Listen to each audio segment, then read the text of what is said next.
ಯುದ್ಧದ ಎಫೆಕ್ಟ್ ಒಂದು ಕಡೆ ಹೋಟೆಲ್ ಉದ್ಯಮಕ್ಕೂ ತಟ್ಟಿದೆ. ಯಾಕಂದರೆ ಕಮರ್ಷಿಯಲ್ ಸಿಲಿಂಡರ್ ಸಿಗ್ತೇ ಇಲ್ಲ, ಹೋಟೆಲ್ಗಳು ಬಂದಾಗ್ತಿದ್ದಾವೆ. ಇಂದು 20ಕ್ಕೂ ಹೆಚ್ಚು ಹೋಟೆಲ್ಗಳು ಬಂದಾಗಿದ್ದಾವೆ. ಕೆಲವೊಂದು ಆಹಾರ ಪದಾರ್ಥಗಳು ಬದಲಾವಣೆ ಮಾಡಿದ್ದಾರೆ. ಪೂರಿ ಮತ್ತೊಂದು ಕಡೆ ದೋಸೆ, ರೊಟ್ಟಿ ಇವೆಲ್ಲ ಬದಲಾವಣೆ ಮಾಡಿದ್ದಾರೆ. ಯಾಕಂದರೆ ಜಾಸ್ತಿ ಗ್ಯಾಸಿಂದ ಯಾವುದು ಉರಿಯುತ್ತೆ ಆ ಒಂದು ಪದಾರ್ಥಗಳನ್ನು ಕಡಿಮೆ ಮಾಡಿದರೆ. ಇದಾದ ನಂತರ ಈಗ ಚೌಟ್ರಿಗೂ ಎಫೆಕ್ಟ್ ತಟ್ಟಿದೆ. ಎನ್ಕರಿಗೂ ಬರ್ತಿಲ್ಲ, ಬುಕ್ಕಿಂಗ್ ಸಹ ಆಗ್ತಿಲ್ಲ. ಒಂದು ಕಡೆ ಜನರು ಸಹ ಭಯಭೀತರಾಗಿದ್ದಾರೆ. ಯಾಕಂದರೆ ಕಮರ್ಷಿಯಲ್ ಸಿಲಿಂಡರ್ ಸಿಗ್ತಿಲ್ಲ. ಯಾಕಂದರೆ ಇವೆಲ್ಲ ಕಲ್ಯಾಣ ಮಂಟಪ ಎಲ್ಲ ಕಮರ್ಷಿಯಲ್ ಸಿಲಿಂಡ್ರಲ್ಲಿ ವರ್ಕ್ ಆಗುತ್ತೆ.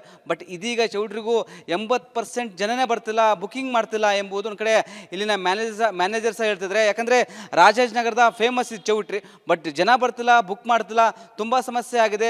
ನಾವು ಬ್ಲ್ಯಾಕಲ್ಲಿ ತೆಗೆದುಕೊಳ್ಬೇಕಂದ್ರೆ ಸಮಸ್ಯೆ ಆಗ್ತದೆ. ಒಂದು ಮದುವೆಗೆ ಸುಮಾರು 8ರಿಂದ 10 ಸಿಲಿಂಡರ್ ಬೇಕು. ಯಾಕಂದರೆ 300ರಿಂದ 400 ಜನಕ್ಕೆ ಈ ಒಂದು ಹಾಲ್ ರೆಡಿ ಇರುತ್ತೆ, ತುಂಬ ವಿಶಾಲವಾದ ಹಾಲು. ಬಟ್ ಇದೀಗ ನಮಗೆ ತುಂಬ ತೊಂದರೆ ಆಗಿದೆ.